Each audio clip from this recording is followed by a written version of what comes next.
11 May 2026। Let's see कि आपके लिए divine message, goddess guidance, universal message क्या है। अभी एट प्रेजेंट आपको क्या सुनने की ज़रूरत है। लाइफ की जिस भी सिचुएशन में आप हैं वहाँ क्या करना ठीक होगा। आज कोई सिचुएशन आए तो उसे कैसे हैंडल करना ठीक रहेगा। सो ये एक डिवाइन गाइडेंस है आप सभी के लिए। मैं बहुत क्लियरली बता दूँ कि ये डिवाइन गाइडेंस है। आप क्या कर सकते हैं और क्या करना ठीक है। गाइडेंस का मतलब हम सब समझते हैं। ये प्रिडिक्शन नहीं है, ठीक है। और अगर मैं कभी बोल भी दूँ कि आपके लिए सब अच्छा होगा तो वो भी एक मोटिवेशन गाइडेंस रहेगा। यहाँ पे होगा क्या वो मैं अपनी बाकी रीडिंग्स में हमेशा बताती हूँ, लेकिन अगर आप मॉर्निंग रीडिंग सुनते हैं तो ये एक गाइडेंस फॉर्म ऑफ रीडिंग है। डिवाइन गाइडेंस है कि उन्होंने आपके लिए क्या मैसेज रख रखे हैं, ठीक है। तो उसी फॉर्म में मैं उनको बोलती हूँ, प्रिडिक्शन नहीं है ये। दूसरी चीज़, काफ़ी लोग मुझे कह रहे हैं मैम आप लाइव सेशन करें और हमारे क्वेश्चन के जवाब दें। मैं बहुत मन से चाहती हूँ कि मैं आप लोगों की मदद कर सकूँ, लेकिन टैरो मेरे लिए प्रोफेशन नहीं है, ठीक है। मैं प्रोफेशनल हूँ, जॉब अलग करती हूँ। टैरो मेरी स्पिरिचुअल जर्नी का पार्ट है, ऐसा माने आप। सो इट इज़ जस्ट कि किसी ने कहा कि आप ये करो तो मैंने ये किया, और जब वो हुआ तो फिर मैं और करा। तो ये एक कंटिन्यूस प्रोसेस बन गया है जिससे मैं हील होती हूँ, जिसको करने से शायद सब नहीं लेकिन कुछ लोग हील होते हैं। तो ये ऐसा ही है मेरे लिए। मेरा चैनल कोई ऐसा नहीं है कि लाखों सब्सक्राइबर्स हैं, या मैं एक चैनल और है जिस पे मैं बाकी जॉडियक साइन की रीडिंग करती हूँ। बट आप देखेंगे कि अप्रैल की कर दी तो अब मई की रीडिंग नहीं कर पाई, तो नहीं कर पाई उनके लिए। तो मतलब मेरी कंसिस्टेंसी नहीं है। मैं यूट्यूब चैनल से मैं यूट्यूबर नहीं हूँ, ठीक है। ये एक अलग चीज़ है और हर चीज़ के जवाब नहीं होते। तो बस आप ऐसा ही मान लीजिए कि इसका कोई जवाब नहीं है कि फिर आप यहाँ क्यों हो या इतना भी क्यों कर रहे हो। मतलब जब मेरी मर्जी होती है, जब मुझे एनर्जी फील होती है, मैं तब होती हूँ। और मॉर्निंग गाइडेंस का एक रूटीन है, दैट्स इट। इससे ज़्यादा इन रीडिंग्स का मैं लाइव आऊँ, अपने सब्सक्राइबर्स बढ़ाऊँ, मतलब हर व्यक्ति को लगता है कि हाँ अप्रिसिएशन मिले। इसलिए मैं ये नहीं कहती कि सब्सक्राइबर्स नहीं चाहिए, लेकिन मैं वो कोई भी काम नहीं कर रही जो नॉर्मल चैनल्स करते हैं, बिकॉज उनको ग्रोथ चाहिए। मेरी ग्रोथ इसी में है कि दो लोगों को कुछ लाइफ में हिम्मत मिल जाए, या फिर उनको किसी भी तरीके की कोई ब्लेसिंग जो उनके लिए है, उनको समझ नहीं आ रहा तो मैं उनको एक पाथ दे सकूँ, दैट्स इट। इससे ज़्यादा कोई मोटो नहीं है।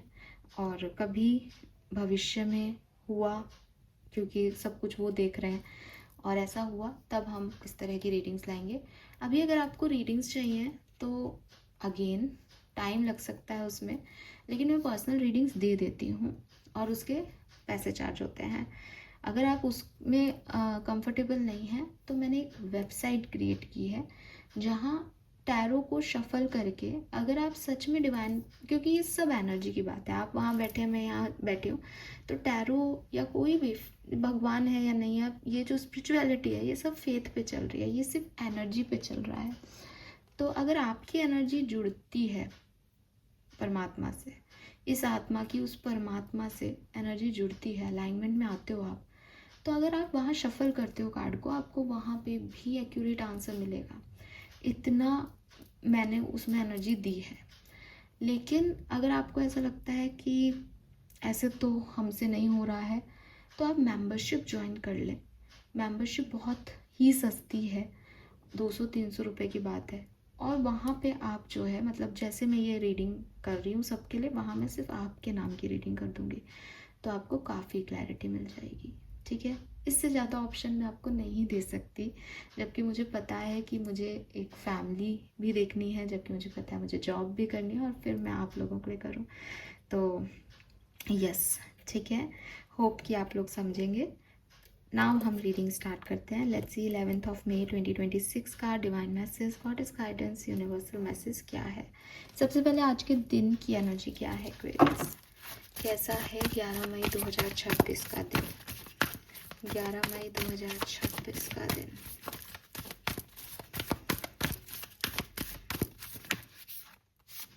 We have 7th house, 4th house and clarify.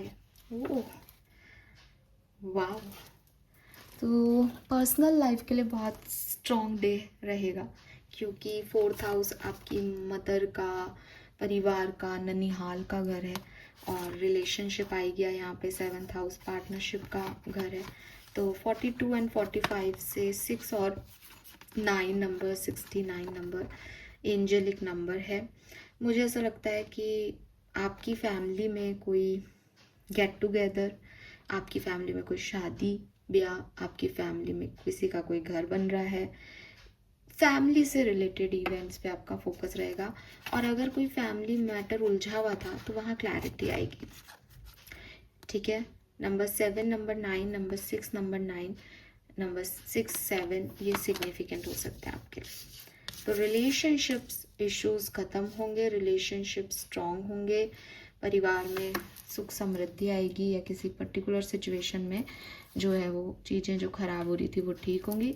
मुझे काफ़ी लोगों के लिए फैमिली, कम्युनिटी, मिलना जुलना, ये सब चीज़ें दिखती हैं। All right, let's see guidance क्या है एक्वेरियंस। Guidance for 11 May 2026। परिवार पे ध्यान है एक्वेरियस का। We have clean it up. Guidance for Aquarians.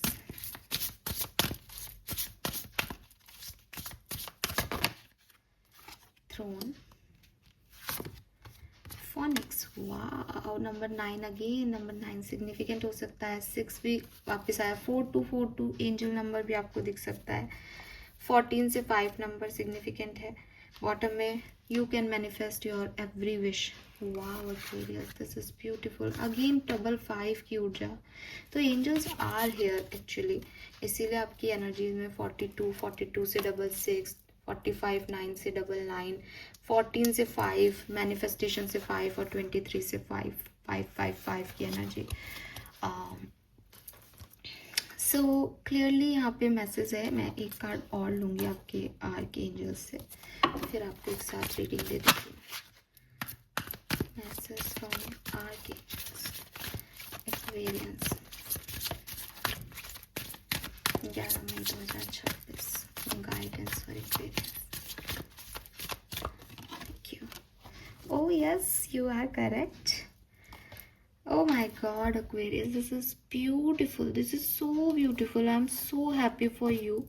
And मैं आपको एक चीज़ कहूँगी कि अभी आपके मन में जो कुछ भी था जब आप ये कार्ड्स देख रहे थे, तो वो चीज़ वैसी ही है जैसी आप सोच रहे थे। सबसे पहला मैसेज, ठीक है। और दूसरी चीज़, आज का दिन बहुत शुभ है, ठीक है। 11 मई 2026, 11 नंबर की एनर्जी भी आ गई है। आप कुछ भी मैनिफेस्ट करें वो फुलफिल होगा, बस दिल से करें जो भी करें, ठीक है। तीसरी चीज़, यहाँ पे फोनिक्स की एनर्जी है। फोनिक्स की एनर्जी जो है वो बहुत स्ट्रॉन्ग होती है, बहुत पावरफुल होती है।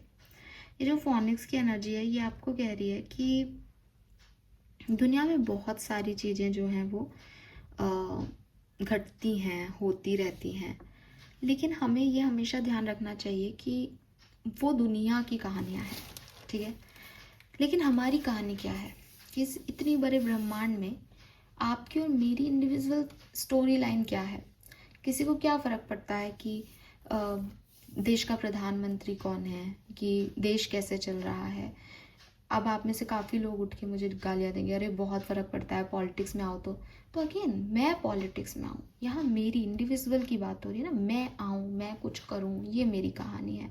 मैं नहीं आ रही तब तो 2 मिनट की कहानी हुई कि अरे इसको पॉलिटिक्स में इंटरेस्ट नहीं, ख़त्म हो गई इसकी कहानी। मैं अपनी लाइफ के लिए क्या कर रही हूँ। हर व्यक्ति का लाइफ पर्पस तो पॉलिटिक्स नहीं हो सकता। तो आपको भी ये समझना पड़ेगा कि वॉट यू वॉन्ट एक्वेरियस, आप क्या चाहते हैं। पीढ़ियाँ आपको कैसे याद करें, आपकी पीढ़ी, या जैसे आज हम तो राम की पीढ़ी नहीं है फिर भी राम को याद करते हैं। हम तो कृष्ण की पीढ़ी नहीं है फिर भी कृष्ण को याद करते हैं। उनकी सारी कहानियाँ हमें पता हैं। क्यों? क्योंकि उनकी कहानियाँ सुनने लायक है। गीता हम सब पढ़ते हैं, अगर उसमें ऐसा कुछ नहीं होता तो वो महाभारत के टाइम कही जाती और ख़त्म हो जाती, लेकिन उसमें ऐसी ऐसी बातें कही गई है जो बाद तक लोग याद रखेंगे। जो आज भी एक व्यक्ति रोता हुआ पढ़ ले तो उसके अंदर दुनिया का मोटिवेशन आ जाता है। कम से कम जब तक उसको गीता याद रहेगी तब तक वो मोटिवेटेड रहेगा। हो सकता है 1 महीने बाद वो नॉर्मल हो जाए। तो ऐसा कुछ कहा गया, ऐसा कुछ लिखा गया, ऐसा कुछ हुआ, ऐसी कुछ जिंदगियां जी गई जो आज तक इंस्पायरिंग है। आपको भी यूनिवर्स यही कह रहे हैं कि जिंदगी में तकलीफ आई, ये आपकी कहानी नहीं बना रहा। आपने उसमें क्या कहा किया, ये आपकी कहानी बना रहा है। तो हैव फेथ कि जिसने आपको तकलीफ दी है वो आपकी कहानी बड़ी सुंदर लिखना चाहता है। वो बताना चाहता है कि यार ये ब्रेव बच्चा था मेरा, इसने देखो कितने अच्छे अच्छे काम किए, कितने तरीके से चीज़ों को हैंडल किया उस समय। जब दो लोग, आप नहीं भी हो इस दुनिया में, जब दो लोग सुने तो वो भी अपनी ज़िंदगी को ऐसे जीना चाहें जैसे आज मैं कई बार एग्जांपल दे देती हूँ। अरे भगवान राम जैसे जियो ना, भगवान मान के पूज क्या रहे हो, उनकी जैसे कैरेक्टरिस्टिक लाओ अपने अंदर। ऐसा आपको बनना है। I am not saying Ram बनना है ना, मैं कह रही हूँ आपको अपनी इंडिविजुअल सेल्फ को बनाने पर ध्यान देना चाहिए, जहाँ आपकी कहानी अगले 4 लोगों को इंस्पायर कर सके। ठीक है, अगर आप परेशान हो रहे हो चीज़ों को लेकर के तो वो शायद सही नहीं है। उन परेशानियों से आपको कैसे निकलना है, उनके सॉल्यूशंस क्या हैं, क्या बेस्ट तरीका है इस कहानी को लिखने का, गढ़ने का, ये समझने की कोशिश करें। ठीक है, ये बहुत ज़रूरी है आपके लिए। Then we have throne. Throne का कार्ड हमें कह रहा है कि क्योंकि एक कहानी लिखनी है तो चारों तरफ के कैरेक्टर आएंगे। कैरेक्टर आएंगे मतलब राम की कहानी रावण के बिना अधूरी है एक्वेरियस, राम की कहानी सीता के बिना अधूरी है, राम की कहानी लक्ष्मण के बिना अधूरी है। जब मैं किसी महान शख्स की बात करती हूँ तो मुझे किसी खराब इंसान की भी बात करनी पड़ती है। रीज़न, मैं बता सकूं कि वो देखो कितना महान था, उसने ऐसा किया, वो नहीं कर पाया। अगर हर व्यक्ति राम जैसा बिहेव करता राम राज्य में तो सब राम होते, तो राम को कोई नहीं पूछता। लेकिन सब वैसे नहीं थे, इसलिए राम राम रहे। तो आपको अगर ये प्रॉब्लम हो रही है कि मेरा जैसा कोई नहीं है, तो जो लोग भी हैं आपके अगेंस्ट काम कर रहे हैं, आपके जैसे नहीं सोच रहे हैं, वो भी आपकी दुनिया का हिस्सा है। उनको भी समझो, उनकी भी साथ की आपको ज़रूरत है कि एक्वेरियस ये कर पाए क्योंकि फलाने व्यक्ति ने ये नहीं करा था, तब एक्वेरियस की बात हो रही है। और जहाँ पे रावण है जिसने ऐसा नहीं किया, जो राम नहीं बन पाया, वहाँ लक्ष्मण भी है, वो भी राम नहीं बन पाए क्योंकि उनमें गुस्सा था, लेकिन वो फिर भी महान है क्योंकि वो राम के भाई हैं, क्योंकि उन्होंने वो किया जो उनके कैरेक्टर को सूट कर रहा था। उन्होंने भी अपनी ज़िंदगी को बहुत, शेषनाग का अवतार है, उन्होंने भी अपना कैरेक्टर बहुत, तो सबका लाइफ पर्पस अलग है। तो आप ये भी मत सोचो कि साहब ये मेरा जैसा नहीं है तो इसका उसका लाइफ पर्पस अलग है, आपका लाइफ पर्पस अलग है, आपकी लाइफ स्टाइल से कुछ और सीख मिल रही है, उसकी लाइफ स्टाइल से कुछ और सीख मिल रही है, लेकिन आप सब साथ में जाओगे तो आपकी लाइफ पर्पस जल्दी पूरे होंगे। लक्ष्मण राम के साथ है तो वनवास का समय आसानी से कट रहा है। रावण राम के अगेंस्ट है तो राम को राम बनने का मौका मिल रहा है। सीता राम के साथ है तो एक अच्छी फैमिली लाइफ देखने का मौका मिल रहा है वनवास में भी। तो हर व्यक्ति की अपनी इम्पोर्टेंस है, इन सबको साथ लेके चलो। जो लोग आपके जैसे हैं, जिनकी आपसे फ्रीक्वेंसी मैच करती है, उनके साथ अपने काम करो। जिनसे आपकी फ्रीक्वेंसी मैच नहीं करती उनकी तरफ ध्यान दे के अपनी वर्थ को ख़त्म मत करो, बिकॉज फ्रीक्वेंसी मैच नहीं कर रही है क्योंकि वो अपना रोल प्ले कर रहे हैं आपकी कहानी में। अब आपकी कहानी में अगर कोई दुश्मन का रोल प्ले कर रहा है तो वो ज़रूरी है ताकि आप हीरो बन सके या हीरोइन हो सके। ठीक है, तो ये चीज़ आपको समझनी पड़ेगी। ये बहुत ज़रूरी है आपके लिए कि आप इस चीज़ को समझें, इस पे काम करें और इससे बहुत ज़्यादा परेशान नहीं हो। ठीक है, देन वी हैव चॉपवुड। चॉपवुड का कार्ड आपको कहता है कि अगर आपने कभी पैसे वाले होने के, फेम पाने के, नए आइडियाज़ पे काम करने के, ठीक है, कुछ नया इन्वेंट करने के सपने देखे हैं, तो आपको ये कार्ड कह रहा है कि आप सोचते ज़्यादा हो, करते कम हो।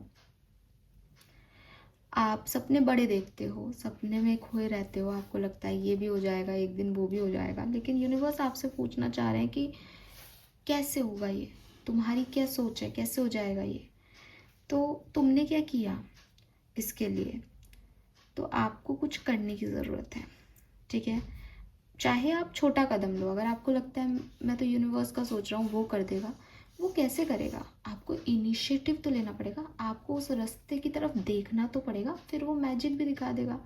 लेकिन एक इनिशिएटिव तो लो, एक स्मॉल एक्शन तो लो। आप तो कुछ भी नहीं कर रहे, आप तो हाथ पे हाथ रख के बैठ गए, सपने देख रहे हो बस। तो मुंगेरी लाल के सपने मत देखो। सब बड़े सपनों को पूरा करने के लिए बहुत मेहनत करनी पड़ती है, छोटे छोटे स्टेप्स लेने पड़ते हैं। इस चीज़ का ध्यान रखें। Take 1 step towards the God and they will take 10 step towards you. ऐसा एक जो है वो कोट है। तो इस चीज़ पे ध्यान दें कि वो सब करेगा, लेकिन वो एक स्टेप आपसे मांग रहा है, तो वो करें आप। ठीक है। You have listen to your inner guidance and made a wise choice, keep moving forward. सोच समझ के अपनी चीज़ें चूज़ करें और आगे बढ़ते जाएं। सब बहुत बढ़िया है एक्वेरियस। ठीक है, यू आर करेक्ट। और आपका कोई सवाल ऐसा है यस और नो का, तो डेफिनेटली आंसर यस है। Now colour of the day is red colour. Red colour significant है, और मैं वाइट भी बोलूँगी और रेड भी बोलूँगी आज के लिए, रेड एंड वाइट। ठीक है। नंबर की बात मैंने आपको बता दी। Number 6, number 4, number 7, number 9, number 5, 11, 2, 3 significant है। ओके, थैंक यू मुझे सुनने के लिए। चैनल को लाइक और सब्सक्राइब कीजिएगा। बाय।